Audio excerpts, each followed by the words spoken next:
Karibu Lili anapika. Leo nitakuonyesha jinsi ya kutengeneza keki ya chocolate yenye kahawa. Ndio, kama unapenda chocolate na kahawa, hii ni keki yako. Hatua ya kwanza ni utachanganya kahawa kijiko kimoja kwenye maji ya moto. Utakoroga vizuri kahawa yako na kisha utaweka pembeni. Utachukua bakuli jingine, utaweka unga ngano, utaweka sukari, kisha utaweka cocoa powder, baking powder, pamoja na baking soda. Unga hakikisha umeuchekecha vizuri. Baada ya hapo, utachukua bakuli nyingine, utaweka mafuta ya kupikia, utaweka mayai, utaweka na ladha ya vanilla, halafu utakoroga vizuri mchanganyiko wako.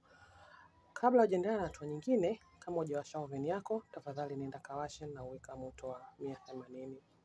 Kisha baada ya hapo, utaweka maziwa, utaweka na kahawa, utakoroga vizuri.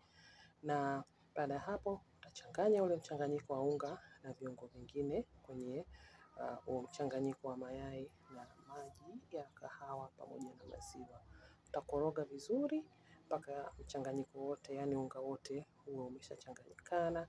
Na baada ya hapo utachukua tini zako za kuokea keki. Mimi nimetumia tini za inchi 6.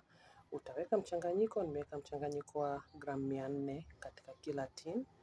Kwa hiyo tini mbili nikaweka mchanganyiko wa gramu 400 na mchanganyiko uliobaki kidogo wa gramu 200 nikaweka kwenye tini nyingine.